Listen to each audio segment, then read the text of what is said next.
The cafe on Main Street glowed softly against the falling snow, its windows fogged with the warmth of evening chatter and the scent of roasted coffee beans.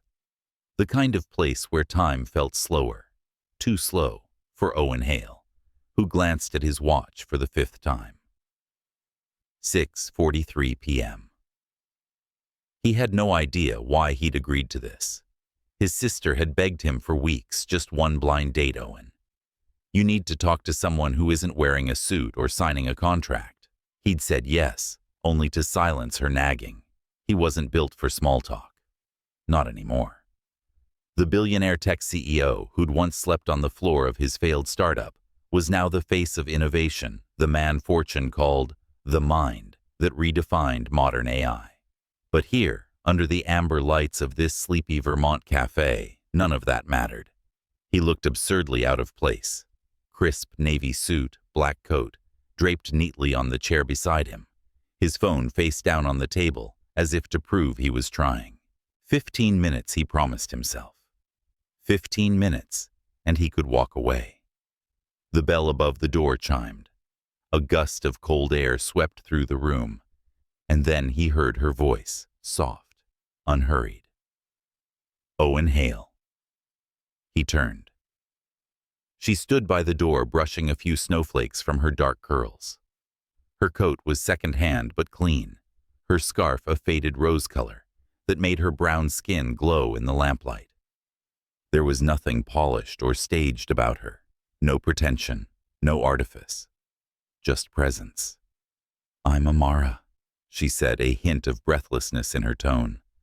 "I'm so sorry I'm late. The roads are terrible tonight." "It's all right," he replied, standing automatically. "Please, sit."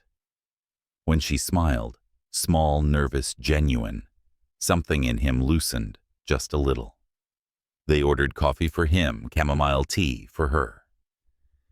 The first few minutes passed like most first meetings, polite conversation pauses filled with weather and work. Owen asked where she lived. She asked if he liked Vermont winters. Neither answer mattered. But Amara didn't ask about his company or his fortune. She didn't drop his name like currency. That alone was refreshing. Most people met the man on magazine covers, not the man sitting quietly behind them. And then, as he began to relax, Amara leaned forward slightly. Her gaze softened, and she asked quietly, like a question she'd rehearsed, but never dared to say out loud. "You don't remember me, do you?" Owen froze. "I'm sorry." A faint smile touched her lips. It wasn't flirtatious. It was knowing. Gentle. "You saved me once," she whispered. "A long time ago." The words landed like a shiver. He frowned, searching her face. "Saved you," she said simply.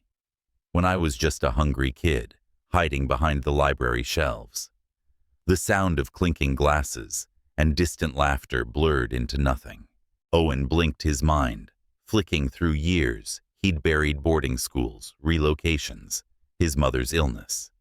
He couldn't place her. And yet, something, her voice, maybe her calm, tugged at a long-forgotten corner of memory. He started, then stopped. Amara just smiled, that quiet patience still in her eyes. "You left a paper bag on the library table every day for a week. Sandwiches, sometimes an apple. You never said a word. I thought you were just being kind." He stared at her, throat tightening. A fragment of memory flickered: his younger self, 15 and heartbroken, sneaking into the town library to escape the noise at home. The little girl who always sat there, pretending to read, too thin, too quiet. "I didn't know you ever noticed," he murmured. "I noticed," Amara said softly. "I never forgot." Outside, snow drifted past the window like slow-falling ash. Inside, something unspoken hung between them, a bridge built from the simplest act of kindness, now resurfacing, years later, when neither of them knew they still needed saving. Owen sat back, his breath shaky. "Why didn't you ever say anything?" Because you were the boy who left, she said gently, and I was the girl who stayed. The clock ticked somewhere above the espresso machine. The space between them grew smaller, not from touch, but from understanding. For the first time in years, Owen felt something shift, like a door quietly opening inside him. Maybe this wasn't just a blind date. Maybe fate had a better memory than he did. As the night deepened and the cafe lights dimmed, Owen couldn't stop glancing at the woman across from him, the one who spoke to him, not as a billionaire, but as a boy she once knew. And though he couldn't yet remember the details, he felt it in his chest. Some part of him had been waiting for this moment, this voice, this face all along. If you've ever met someone who reminded you that kindness never truly disappears, share this story with someone you love. Sometimes the heart remembers what the mind forgets. For a long moment, Owen said nothing. The air between them seemed to hum heavy with the echo of something he didn't yet remember, but somehow already felt. Amara's gaze drifted to the window, to the way the snow was gathering in soft white drifts along the sidewalk. Her voice when she spoke again was quiet, the kind of voice that didn't demand attention, but carried truth all the same. I was 10, she began. My mom was working 2 jobs, sometimes 3. Some days we didn't have dinner at all, so I'd go to the public library after school. It was warm there, and nobody asked questions if you sat still and looked like you were reading. Owen listened, his chest tightening. There was this boy. She continued, a small smile curving her lips. He used to come in every afternoon, always sat at the same table near the back, close to the window. He'd bring his lunch, a sandwich, a juice box, sometimes an orange. He looked like the kind of kid who didn't need anyone, but still came there to be alone. Her eyes flicked up to him. You. Owen's breath caught. He hadn't expected the word to land so gently yet so deep. Amara's smile faded into something softer, almost wistful. One day I was hiding behind the children's section. I thought I was invisible. But he noticed. He saw this little girl with tangled hair, pretending to read because her stomach was growling too loud.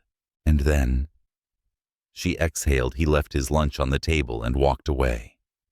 Didn't say a word. Didn't look back. Owen's pulse thudded in his ears. The faint memory began to surface, the smell of old paper dust and peanut butter, the flicker of sunlight through high windows, the quiet figure of a girl too small for the chair she sat in. Amara's fingers traced the rim of her teacup as she went on. At first, I didn't touch it. I thought it was a mistake. But when he did it again the next day, and again after that, I realized it wasn't.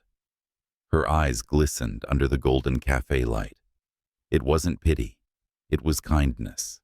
Silent, simple, real. And I'd never known what that felt like before. Owen's throat tightened. He looked down at his coffee, but the world had blurred into color and sound. He was 15 again, the son of a man whose company had just collapsed, whose home life had fractured into shouting and silence. He used to escape to the library to read, to breathe. That girl. She had always been there, a shadow at the edge of his vision. He remembered the day he'd seen her pretending to flip pages, but never turning them. Her hands trembling as she pressed her stomach, and without thinking, he'd left his lunch. It wasn't charity. It was instinct, a moment of wanting to help because he couldn't fix anything else. I didn't think anyone noticed, he murmured. I noticed, Amara said simply. You gave me food, but you gave me more than that. You gave me proof that someone could see me, really see me, without asking for anything in return. Her voice trembled, but she didn't look away. You know, I grew up thinking love always came with a cost, that you had to earn it. But that day, you taught me that goodness didn't have to be bought or begged for. Owen felt something unfamiliar rise in his chest. Not guilt, not pride, but a deep ache. Because here she was, decades later, sitting across from him, and she remembered everything he had forgotten. "I didn't even remember my own kindness," he whispered. "How sad is that?" Amara smiled faintly. "It's not sad. It just means you gave it, without expecting anything back. That's the kind that lasts." The silence that followed wasn't empty. It was full of memory, of understanding, of all the things neither of them had words for. Outside, the snow kept falling. Inside, the clatter of dishes faded beneath the quiet hum of jazz. Owen leaned back in his chair, eyes fixed on the woman across from him. The woman he had once saved, without knowing he'd needed saving too. He wanted to ask her 100 questions. What happened after that? How did she survive? How did she find him again? But he didn't. The story didn't need more details to matter. The truth was already there, in the way she looked at him, in the unspoken thread that had somehow tied their lives together all this time. Finally, he said, his voice rougher than before. "You shouldn't have had to grow up like that." "I did," she replied softly. "But I also learned that even when the world forgets you, kindness doesn't. It stays. It shows up again sometimes, when you least expect it." Their eyes met, and for a fleeting moment, Owen felt something that had nothing to do with business or logic or control, something tender and unguarded. Amara smiled again, and this time it wasn't tinged with sadness. "Funny, isn't it? We were strangers. You left a sandwich. I took it. And somehow all these years later, we're sitting here sharing a table again." Owen exhaled, a small broken laugh escaping his lips. Maybe some debts take a lifetime to be repaid. Or maybe, she said gently, some acts of kindness were never meant to be repaid, just remembered. Her words lingered long after she finished speaking. Owen felt the truth of them settle deep in his chest, quiet but sure. He didn't know what this evening would become, whether it was just coincidence or something more. But for the first time in a very long while, he didn't want to leave. He wanted to stay, to listen, to remember.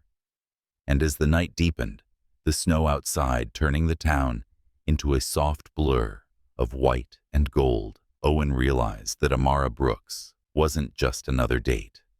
She was the living proof of something he had once believed in and lost, that even the smallest kindness can outlive time itself. The next morning, Owen woke to the gray hush of Vermont winter. Snow still clung to the window ledge of his hotel suite, soft and unmoving like time itself had paused overnight. He told himself he should leave. There were meetings in Boston, a board presentation waiting on his desk, people depending on his signature. His entire world ran on schedules, precise, efficient, controlled. And yet, for reasons he couldn't quite name, his car stayed parked outside the inn. His mind kept circling back to the café, to the woman with the quiet eyes and the steady voice, and to the small flickering image of a sandwich left on a library table years ago. By noon, Owen found himself driving through the old part of town. Past the shuttered bakery, the church steeple, the bookstore that now sold candles and crafts. When he reached the public library, he hesitated. It was smaller than he remembered. The same red brick walls, the same tall windows climbing toward the gray sky. But there was color now. Children's drawings taped along the glass, and a handmade sign that read, "Story time 3 p.m., in looping blue marker. He wasn't sure why he went in. Maybe curiosity, maybe something deeper, a need to see the place where his past and present had collided. Inside, the air smelled of paper dust and faint vanilla, a scent both comforting and fragile. The sound of tiny voices and laughter floated from the far corner. He followed its steps, careful heart, unexpectedly light. And there she was. Amara sat cross-legged on a rug, surrounded by half a dozen children, her dark curls pulled into a loose bun. A soft pink scarf fell around her shoulders. She was reading aloud, her voice, lilting, playful, and the children were utterly spellbound. One little girl in a pink tutu and mismatched socks spun slowly in front of the group, twirling with her arms high above her head. The movement was clumsy but full of joy. When Amara noticed him standing by the door, her words faltered for a beat. Then she smiled, a small, surprised smile that made her look suddenly younger. The twirling girl stopped, followed her mother's gaze, and then gasped. She pointed right at him. "Mommy, that's the man with the serious face from yesterday." The entire room erupted in laughter. Owen froze then. Before he could help himself, he laughed too. A real laugh, the kind that came from deep inside and startled him with its warmth. Amara covered her face with one hand. Her cheeks flushed. "Lila. Sweetheart." But the little girl was undeterred. You said he looked like he forgot how to smile." Owen knelt still, chuckling. "You might be right about that," he said, "but I'm practicing." Lila studied him seriously, then tilted her head. "Good. Smiling makes your eyebrows go up. It's better that way." Amara groaned softly, but Owen only grinned. Noted Miss Lila. The other children giggled as the librarian at the front, a kind elderly woman, waved them back to their cushions. Amara mouthed a quiet sorry in his direction, but her eyes sparkled with amusement. He stayed for the rest of the story, leaning against the wall, pretending not to notice how peaceful it felt, how the sound of Amara's voice wrapped around the room like warmth in winter, how that little girl, all pink tulle and giggles, seemed to carry a light strong enough to soften every shadow. When story time ended, Amara helped the children gather their books and coats. Lila ran to the shelves near the window, spinning again, humming a tune only she seemed to know. Owen approached slowly.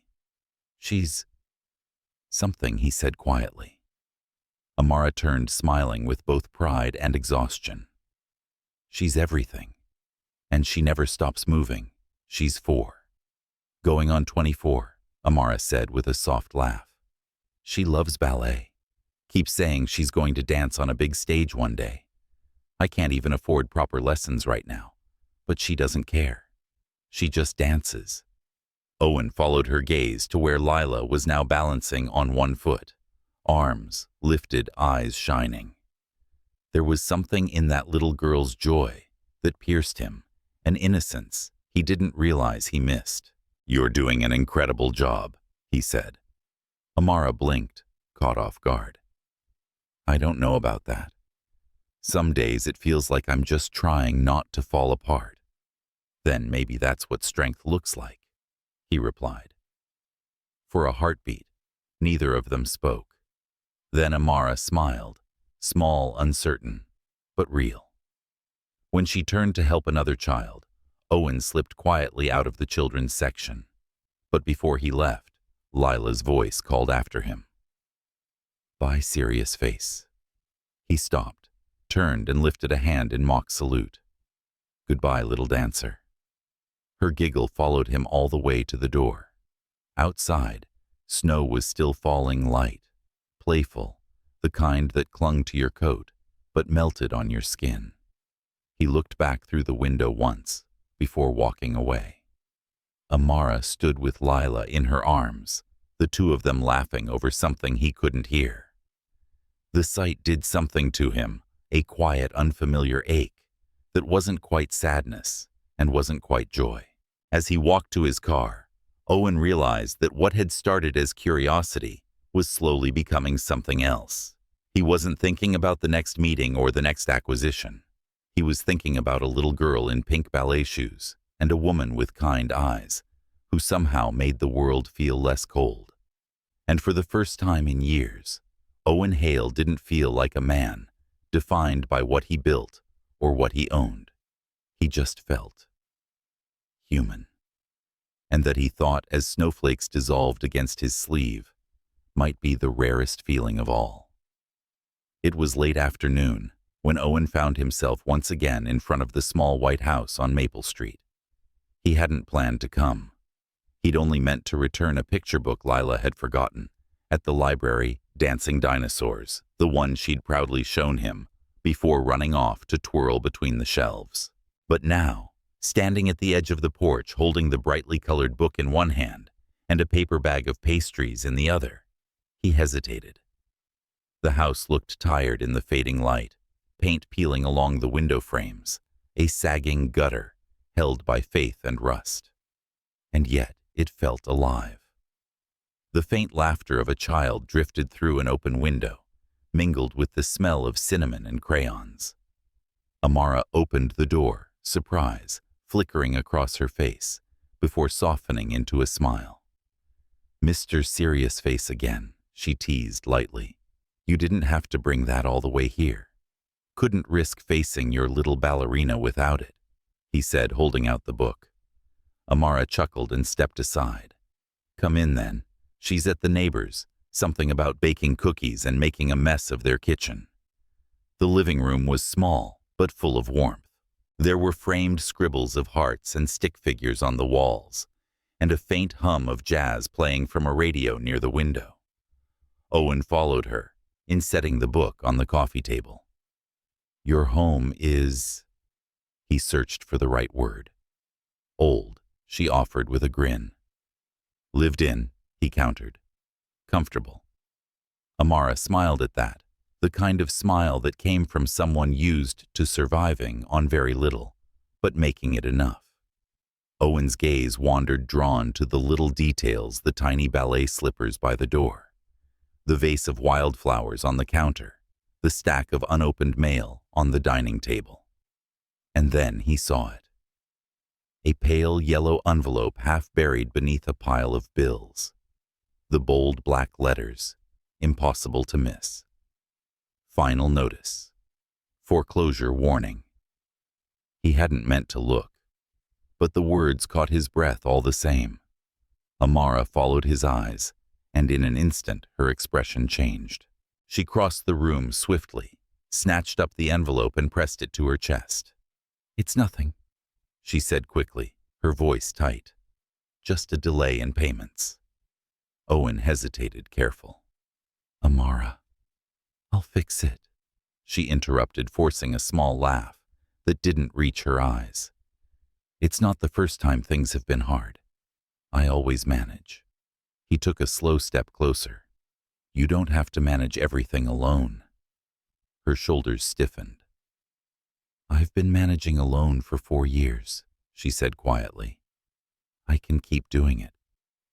He wanted to tell her it wasn't charity, that he respected her strength, that he just wanted to help ease the weight she carried. But the words felt too fragile for a woman who had built her life on holding things together. Still, he tried. "What if we found another way?" he offered gently. "The library's struggling too, isn't it? I could fund a children's reading program. A scholarship, maybe something through the foundation. It would help the town, not just you." Amara's jaw tightened. "You mean, not just the woman you pity?" The accusation hit harder than he expected. "That's not what I meant." "Then what did you mean, Owen?" She asked, her voice calm, but trembling at the edges. "Because from where I stand, you walk into my home, see a stack of unpaid bills, and decide I'm another project you can fix, another problem with a price tag." Her words struck a chord he didn't know existed, because she was right. Not in intention, but in perception. He had spent his entire adult life solving things with money. It was the only language he knew that always worked. Until now. "I'm sorry," he said finally, voice low. "That wasn't my place." Amara exhaled the tension in her shoulders, softening just a fraction. "I know you meant well. but I've spent too many years trying to prove I can stand on my own 2 feet. If I let someone swoop in and fix it all, what lesson do I give my daughter? That love comes with strings, that help is just another way to owe someone. Owen looked at her, seeing not pride, but dignity, the kind that doesn't shout, but stands quietly unyielding. "You don't owe me anything," he said softly. "I know," she replied, "but that's exactly why it matters." Silence filled the room, thick and tender. Outside, the light had shifted, the last traces of sun slipping behind the frozen trees. Owen wanted to argue, to tell her she didn't have to be this strong all the time. But part of him knew this strength was what had kept her alive, what had shaped her into the woman standing before him now. Instead, he nodded. "If there's ever anything you do want my help with, you'll tell me. Right?" Amara gave a small smile. Not quite agreement, not quite refusal. "Maybe," she said, "if I ever need a dance partner for Lila's next show and tell, I'll let you know." He smiled back, even as something inside him ached. When he left the house that evening, snow had started again, thin flakes swirling through the twilight. He paused at the end of the walkway, glancing back once more. Through the window, he saw Amara standing still, her hand resting lightly on the envelope. For the first time, Owen understood something he'd never had to learn before. That sometimes helping wasn't about fixing what was broken. It was about respecting what someone had built with their own 2 hands. And as he drove away, the glow from her small house fading behind him, Owen Hale realized that true kindness wasn't just giving. It was knowing when to stop. The storm rolled in just after sunset. Rain fell hard and steady, drumming against the roof of Amara's small house like a heartbeat out of rhythm. Inside, the air was heavy with the faint scent of eucalyptus and worry. Lila had been coughing since morning, but now her little body burned with fever. Amara pressed a damp cloth to her daughter's forehead, whispering soft prayers that went unanswered. The thermometer blinked, 104.2 degrees F. Too high. "Okay, baby, we're going to the hospital," she said, her voice shaking, though she tried to sound calm. She grabbed her coat, lifted Lila into her arms, and rushed out into the cold. The rain came down in sheets, soaking her hair, her clothes, her resolve. She fumbled with her car keys, tried the ignition once, nothing. Tried again. The engine sputtered, coughed, and died. "Please, not now," she whispered, slamming her fist against the steering wheel. Lila whimpered softly in the back seat. "Mommy, it's cold." Amara bit back a sob. She looked around the dark street, her mind spinning through options. The nearest hospital was 20 miles away. The buses had stopped. Her phone battery was at 3%. Then, without thinking, she scrolled through her recent calls. And there it was. Owen Hale.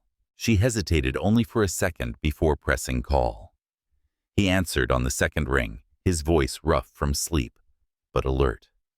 "Amara." "It's Lila," she managed. "She's burning up. My car won't start. I don't know what to."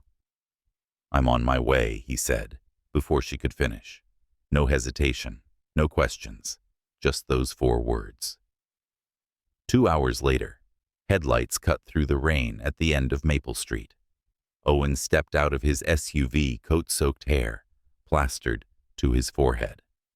When he saw Amara crouched on the porch steps, cradling Lila in a blanket, he moved faster than she'd ever seen him move. "Give her to me," he said, his voice steady but urgent. Amara didn't argue. She handed her daughter over, trembling. She just started burning up her skin. "We'll take care of her," he promised quietly. "I've got you." He drove with one hand tight on the wheel, the other occasionally checking Lila's pulse, where she lay across Amara's lap. The wipers fought to keep up with the downpour, lightning flashing in brief white bursts across the mountains. Neither of them spoke much. The silence was heavy with fear and hope, punctuated only by Lila's shallow breathing and the sound of tires against wet asphalt. When they reached St. Vincent's Medical Center, Owen pulled right up to the emergency entrance. He didn't give his last name, didn't mention who he was. He just carried the little girl inside, soaked to the bone, and said, "She needs help. Now." The nurses rushed her away. Amara followed barefoot and, shaking her heart, caught somewhere between panic and guilt. Hours passed in a blur of white corridors and soft beeping machines. Amara sat outside the exam room, her hands twisting in her lap. Owen returned with 2 cups of coffee, his tie-gone sleeves rolled up. He handed her one without a word. "They said it's the flu," she whispered, finally, her voice small. "A bad one, but she'll be okay." He nodded, relief washing across his face. Thank God. When Amara went to speak with the nurse about insurance and paperwork, Owen stayed behind in the dimly lit room where Lila slept. The monitors hummed softly. A cartoon played silently on the mounted television. Lila stirred restlessly, murmuring in half-sleep. Owen reached for a washcloth, dipped it in cool water, and pressed it gently to her forehead. Her skin was still hot, but not as frighteningly so. He picked up one of the books from the bedside table. "Goodnight Moon," The Corners, worn the pages loved. Clearing his throat, he began to read. His voice was low, careful, almost awkward at first, but soon it found rhythm. "Good night, room. Good night, moon." Lila's hand moved in her sleep, small fingers brushing his wrist. Without thinking, he took it. Her grip tightened slightly, anchoring him to the moment. When Amara returned 20 minutes later, she stopped in the doorway. Owen sat slouched in the chair beside the bed, reading softly, the book open across his knees. Lila was fast asleep now, her head turned toward him, her tiny hand still wrapped around his. Amara pressed a hand to her mouth. Tears blurred her vision before she could stop them. For 4 years, she had done everything alone. Every sickness, every broken appliance, every bedtime story. She had built her life around the belief that needing someone meant weakness. But now, watching Owen there, drenched, exhausted, and reading to her child, like it was the most natural thing in the world, she understood something she had never dared to believe. Some people didn't speak love in words. They showed it quietly, steadily, in the moments that mattered most. When Owen finally dozed off, chin resting near Lila's bed, Amara covered him with a hospital blanket. His hand still lay inside her daughter's, and Lila's breathing was even peaceful. For the first time that night, Amara allowed herself to cry, not out of fear, but from the strange, overwhelming gratitude that comes when you realize you are no longer alone. Outside, the storm began to ease. Inside, under the dim light of the hospital room, something gentler began to take its place. Not romance, not yet, but a fragile thread of trust, woven out of rain fever and an act of quiet devotion. And though none of them would say it aloud, each knew in their own unspoken way that this night, this fevered, sleepless night, had changed everything. Spring came quietly to Vermont, soft and slow. The snow melted from the rooftops, and tulips began to bloom in the narrow gardens along Main Street. Life had fallen into a gentle rhythm for Amara and Lila. Morning walks, story hours at the library, evenings spent laughing over pancakes and spilled paint on the kitchen table. And sometimes, when the day ended, Owen would stop by. Not every night, not even often, but enough that his knock on the door no longer startled her. He would bring a new book for Lila, or coffee for Amara, or sometimes just himself, tired, but present. The quiet between them had turned into something warm, something they didn't have to name. It might have stayed that way. Peaceful, ordinary healing, if not for the letter. It arrived on a Tuesday morning. A manila envelope with no return address, stamped in the city. Amara opened it while stirring oatmeal on the stove, distracted, her mind still half on Lila's ballet recital flyer, pinned to the fridge. The first line froze her. Notice of custody hearing petition for paternal rights. Derek Collins. The spoon slipped from her hand, oatmeal splattering across the counter. Derek. She hadn't spoken his name in years. Lila's father, if the title still meant anything. He had walked away before their daughter was born, leaving her with a handful of promises and an address that stopped working 6 months later. For years, silence had been his only gift. But now suddenly he wanted to return. That evening, Owen found her sitting on the porch, the letter crumpled in her hands. "What happened?" he asked softly. Amara looked up, her eyes hollow. "He's coming back. He filed for custody." Owen's jaw tightened. "The man who disappeared for 4 years thinks he can just show up, and I know," she cut in, "but the law doesn't always care about what we know." He sat beside her, the wood creaking under his weight. "You don't have to face this alone, Amara. Let me help." She shook her head quickly. "No, this is my fight. It's not just yours," he said. "It's Lila's." Her voice wavered. "That's exactly why I can't let anyone else fight it for me.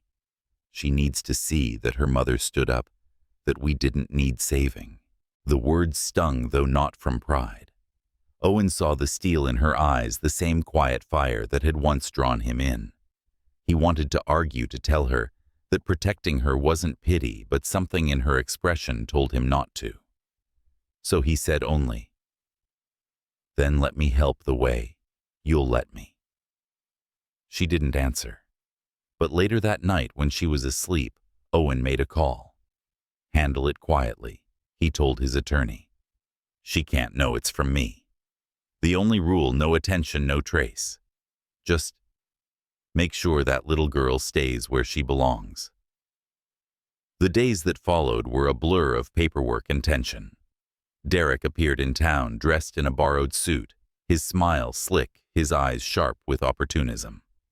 He told anyone who would listen that he'd changed, that he just wanted a chance to be a father. But Owen saw what Amara couldn't bear to voice. Derek wasn't after love. He was after leverage. The hearing came 2 weeks later. The courtroom was small sunlight cutting through tall windows, catching in the dust that hung in the air. Amara sat at the front, hands clasped tightly in her lap. Her lawyer, a young woman from a local firm, spoke calmly about years of abandonment, the absence of financial support, the stability Amara had built alone. Across from her, Derek smirked, leaning back in his chair. He whispered something to his lawyer, who rose to speak about second chances and fatherly rights.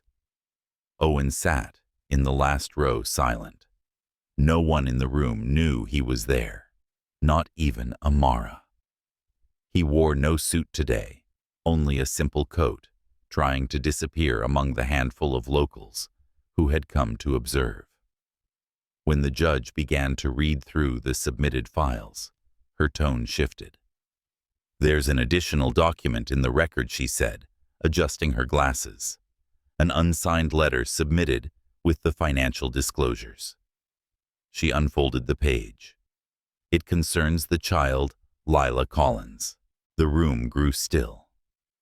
"This letter states," the judge continued, "that a private educational trust has been established in the child's name, along with full medical coverage until the age of 18. The donor requests complete anonymity and requires no legal recognition or influence over guardianship. The purpose, and I quote, is to ensure that no child's future is disrupted by the failures of her parents." Gasps rippled quietly across the room. Derek shifted in his seat, frowning. Amara blinked, stunned. The judge looked up. Given this, and considering the petitioner's history of absence and lack of financial support, the court finds that granting full custody to the mother, Ms. Brooks, is in the best interest of the child. The gavel came down with a single decisive crack. It was over. Derek stormed out, muttering something about lawyers and fairness, but Amara stayed seated, staring straight ahead, tears welling in her eyes. When she finally turned, she saw him. Owen sitting quietly at the back, his hands folded, his expression calm but unreadable.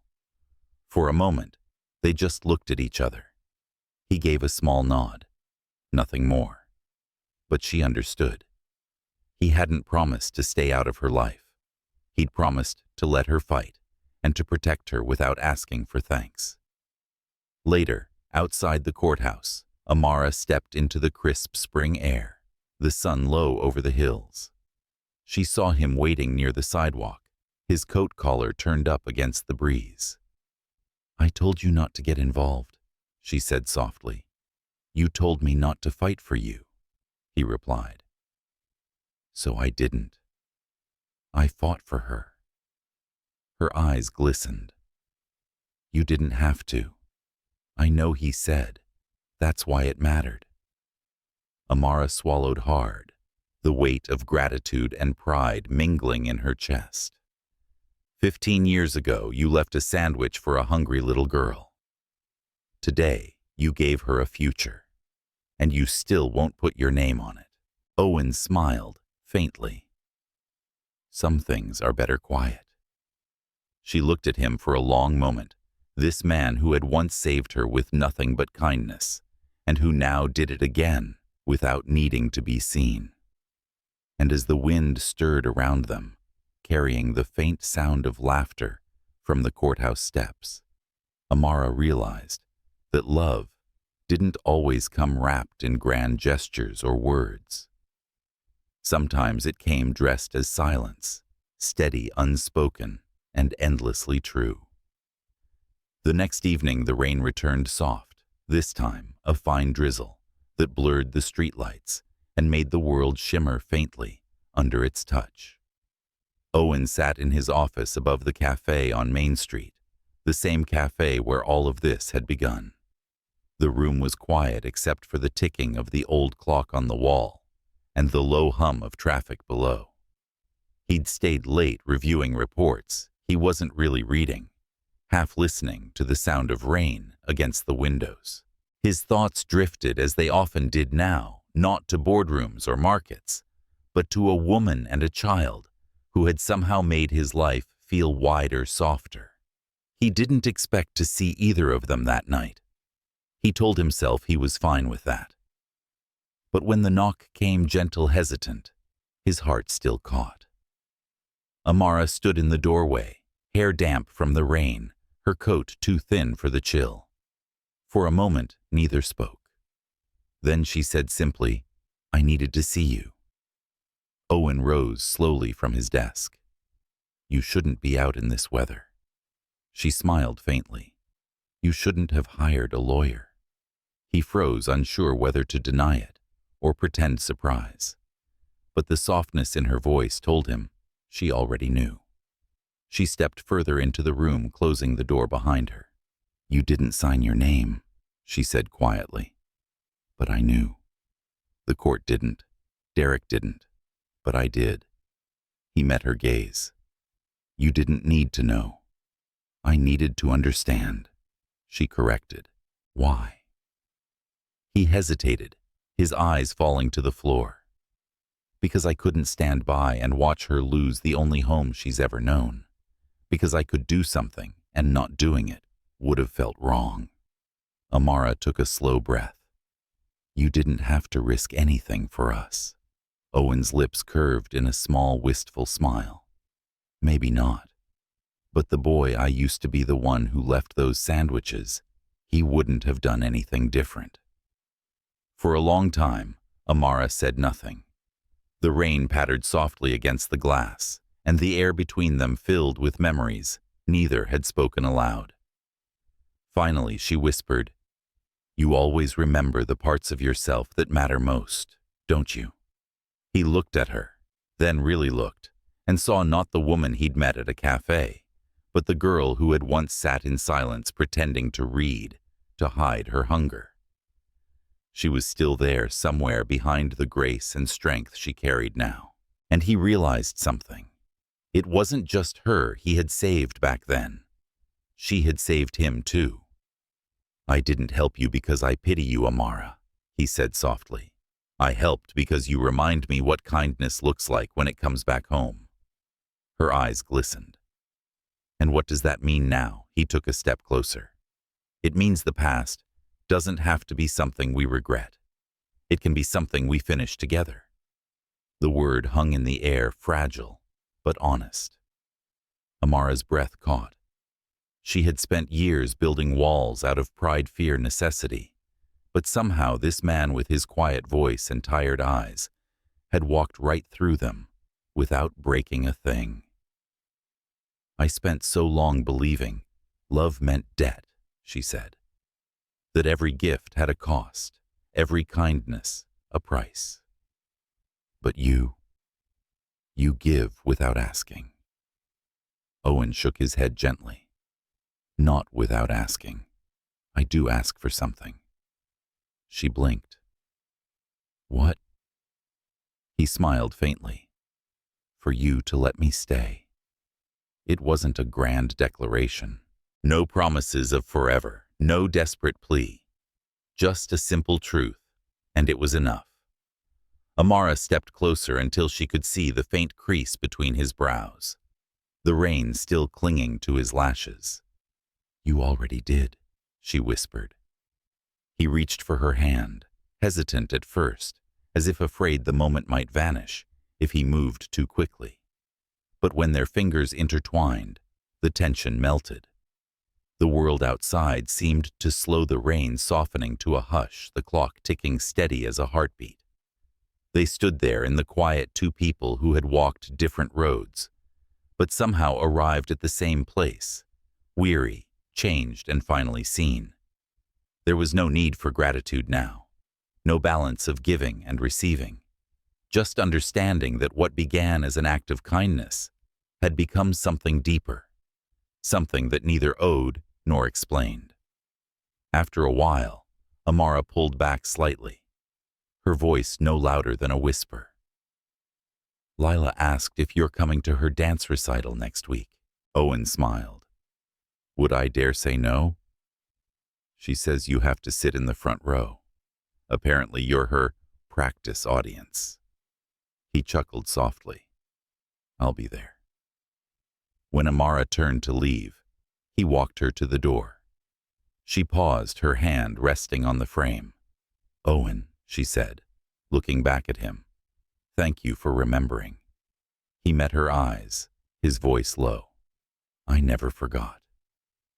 As she stepped out into the drizzle, Owen watched her disappear down the street, her umbrella barely keeping up with the rain, her silhouette small but certain. And for the first time in his life, he didn't feel the need to control or protect or fix anything. He just felt grateful. Grateful that the boy he once was had left behind enough goodness for the man he'd become to find his way back. That night, Owen sat by the window long after the rain stopped, listening to the echo of her voice. In his mind, steady, kind, real. Some promises, he realized, don't fade with time. They wait quietly, patiently, until the heart is ready to remember them. 3 months later, spring had melted into early summer. The air in Vermont carried the faint sweetness of lilacs, and the small-town library, once quiet and dim, now glowed with new life. The children's wing had been completely transformed. The walls were painted with bright murals of forests and stars. Tiny tables stood in neat rows beneath garlands of paper butterflies. Shelves were filled with new books, each stamped with the words, "For the dreamers and the dancers always." No one knew exactly who the anonymous donor was, only that his generosity had saved the library from closing its doors for good. But Amara knew. She didn't say it aloud. She didn't have to. The truth lived quietly in the space between her heartbeats. The grand reopening drew the whole town. Families gathered with cookies and cameras, children clutching their favorite storybooks. And at the center of it all stood Lila, radiant, in a pink tulle dress, her hair pulled into a small bun that wobbled every time she spun. Owen arrived just as the first ribbon was being cut. He kept to the back, watching through the wide glass doors, a faint smile tugging at the corners of his mouth. For once, he wasn't the man in the suit or the name on the plaque. He was just Owen, the man who had finally learned that being needed and being loved were not the same thing. When the applause quieted, Lila took center stage, a tiny performer on a makeshift rug that served as her stage. "Mommy says this place is magic," she announced to the crowd, her voice bright and brave. "So, I'm going to dance to make it sparkle more." And then she twirled clumsy, joyful, completely unaware of the tears she drew from every watching eye. The hem of her dress caught the sunlight streaming through the window, scattering pink light like petals across the floor. Amara stood to one side, her hand pressed over her heart, watching her daughter dance beneath the golden glow. When she turned her head, Owen was there. He stepped closer, smiling softly. "She's unstoppable. She gets it from you," Amara said. "From you," he countered. They stood in silence for a moment, watching Lila's spinning form. Around them, laughter filled the air. But there was something else too, a quiet peace, the kind that comes only after storms. Owen reached into his pocket, hesitating for a moment before pulling out a small velvet box. Amara blinked, startled. "Owen." He shook his head, smiling. "It's not what you think." He opened it to reveal a simple gold band, faintly worn, the kind that seemed made for time rather than display. "It's not a proposal," he said gently. "Not yet. It's a promise." Her eyes softened. "A promise that I'll remember," he said. "Not just the library, or the little girl who danced, or even this moment. I'll remember you, always." For a heartbeat, Amara couldn't speak. The world seemed to blur, the laughter, the sunlight, the smell of paper and polish, until there was only this man, this small ring, and the steady warmth in his voice. He slipped the band into her hand, not forcing, just letting it rest there, a quiet offering. "I don't need anything written down," he said. "I just needed you to know." Her fingers closed around the ring, trembling slightly. "You never stopped keeping your promises, did you?" Owen smiled. "Not the ones that mattered." Before she could respond, a high-pitched voice broke through their stillness. Mr. Owen Lila came running full speed, her pink skirt fluttering like a flag. She threw her arms around both of them with the fearless affection only children have. "Now you have to stay with us forever," she declared. Owen crouched down, laughing. "Is that so?" "Yep." Lila nodded, completely certain. "You're part of the story now. You can't leave in the middle." He looked up at Amara, their eyes meeting over the crown of Lila's head. "Well," he said softly, "that sounds like the best deal I've ever made." Amara laughed, a sound light and real, the kind that carried both gratitude and disbelief. She knelt beside them, wrapping an arm around her daughter, and for a moment, they simply stayed there, three souls connected by something far quieter than fate, but far stronger too. Outside, the sunlight faded into gold. Through the high windows of the library, the sky turned the color of warm honey, and dust motes drifted in the air like suspended stars.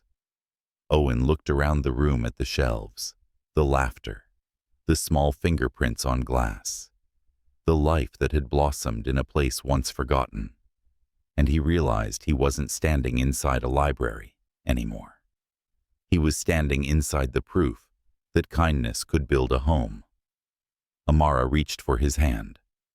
"You know," she murmured, "you've made this place a forever kind of thing." He squeezed her fingers gently. "You did that long before I came along." Lila twirled again, her giggle ringing like a bell. "Mommy, look." It's snowing sunshine, and maybe it was. Because as the last light of day poured through the windows, the three of them stood together, imperfect, mended whole. Not a family by blood or by vow, but by something far more enduring, the quiet miracle of people who found each other when they needed it most. Sometimes love doesn't come to rescue us. It comes to remind us that goodness still exists and that it's worth believing in one more time.